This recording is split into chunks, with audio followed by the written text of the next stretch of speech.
Welcome back to the show. I'm your host, Sheridan Nichols, and I've got Jack Spurgeon here today, and we are talking cooking safety. And this is a great time of year to talk about it because we're all getting ready to crank up the heat in our kitchens with Thanksgiving and Christmas. And so what kind of tips, what safety tips do you have for us?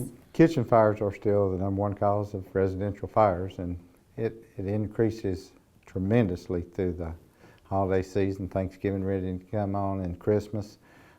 So we just wanted to kind of give out some pointers, and once we get closer to those holiday seasons, people will start cooking, letting things cook through the night, simmering, and alcohol consumption increases as well. So those are factors, and being sleepy, drinking alcohol, sometimes you have a tendency to be able to, your mind changes and gets sidetracked a lot quicker during those times, and so it can create fire hazards. So we want to make sure that we kind of touch on some of the safety points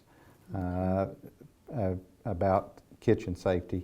And some of the things that we just do in general on our own that could create a hazard that we may not be aware of, because when we think about cooking safety, if we've got children, we need to create that safe zone, 3 feet, not get distracted during those times, and just know what to do when we have fires based on the stove eyes or in the oven or microwave for those cases. Yeah, the microwave I feel like has become more tricky sometimes. I mean, I'll go in and my kids will put, popcorn, and they'll think they push the popcorn button. I'm like, something's burning.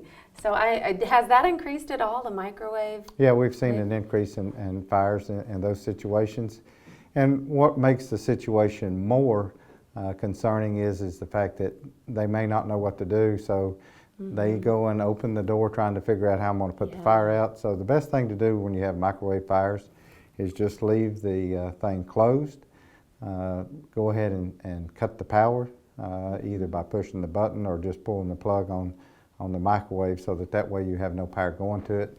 Let the fire burn itself out.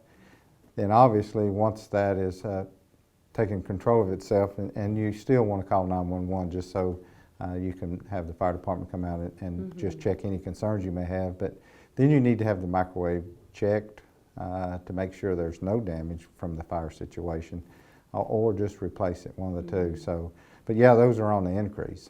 So we've seen an increase in fire situations there. So now you've brought some goodies. I always like that about you. You bring all these fun, this is not whipped cream, by the way, as it sort of looks like when I first brought it. This is not through here, right? Talking cooking. We could do chef right. deal here, but. So what all do you have here? When we talk about, how we get decorative when we're at our house on the stove eyes and stuff like that, a lot of times with the older ones, and sometimes even with the newer ones, you'll place these eyes covers over the tops of the stove, and they'll be sitting in this manner, and that way you can't see the eyes, so you don't know if they're on or not. And we've had situations where we've had extensive kitchen damage.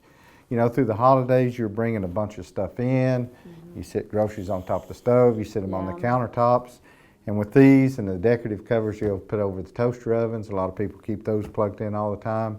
So if you just hit the knob or the electronic button to just give it some energize it. So you're sort of saying a no on this. Well, basically it is. They do look cute, but it's just too much. But you can't see the eyes or stuff like that. Now, if you're not going to put anything on top of these, and like most people use their stove as a countertop as well when they run out of space, they may leave these on there, may just throw the dish towel over it or just keep utensils on there. You'll never see the heat generating through this. And these right here over time will actually burn as well. So you've actually created a potential fire situation in those types of situations. So you want to make sure if you use these, you've got to be extra cautious, always double checking. Just don't place anything on top of your stove, Right. And, if you have animals, that's another problem with these right here.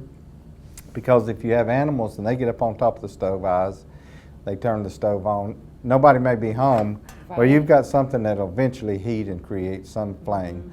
So you could create a fire situation with nobody being at home. So you got to pay particular attention to that. And if you don't have these on top of those, and let's say your animal gets up there and turns those on, then all you got Smart is heat. animal. Then you got But heat. I know it happens. Yeah. Then you just got heat generating into your Yeah. building, and you don't have any potential fire or fuel load for that situation. Another thing is when you have people, as I mentioned, cook all night long in their ovens, let their turkey baste all night, stuff like that. You may end up with a oven fire. So you want to use the same principle with that, is to keep the oven doors closed, make sure the heat is turned off going to that so the fire is contained. And the other thing is oven vents through one of your eyes, so you want to make sure nothing's on top of that, because there'll be still flame that could be and heat coming up through that to create a fire situation. So make sure you've turned your pot handles to the inside so nobody can't just pull those off. Make sure you got a lid available if you have grease fires. But now one of the greatest things that's come out now that's a lot more efficient than just having fire extinguishers there in your kitchen area is this. This is a new First Alert puts these out to stop fires fast for kitchen fires, and basically it lasts a little bit longer than your typical kitchen That's fire great. extinguisher. And you can stay about 3 or 4 feet away from it. Seems like and a you little use the less same- intimidating to use too. Yeah. So you can keep these pretty close to where you're cooking at. It Yeah. just sits. Just let you see how much space it takes up. So you can bring it out of the cabinet or wherever you got it, and make sure it's to where you can get to it, so you don't have to put yourself between the fire and getting this. So you can put out grease fires like that. But with grease fires, make sure you don't use wet rags to throw over a grease fire, because that'll intensify the fire as well. Make sure you got a lid or something like this, or some kind of floury material, and when you put the lid on it, you can remove it from the heat source. Then the fire will pretty much go out, and you can take it outside and just kind of throw it down on the ground until it cools off and all that kind of stuff. But we've got to be extra cautious. I mean, with that being the number one cause of fires, we've got to make sure our smoke detectors are working, and just make sure we pay attention and stay at home while we got the stoves and ovens on, and make sure we kind of stay near that room or in that room, depending on what type of cooking you're using. So if you're just kind of cooking something in the oven, make sure you check it every 10, 15 minutes. Don't just go and say, I've set the timer for it to go off in 4 hours, and think I can sit downstairs and watch TV for that 4 hours, thinking Check everything on is it. going to be doing. So you need to be cautious of those situations. Great. Well, thank you so much. Some great tips. Definitely timely tips too, right before the holidays. So we appreciate it. And stay with us. We'll be back in just a moment.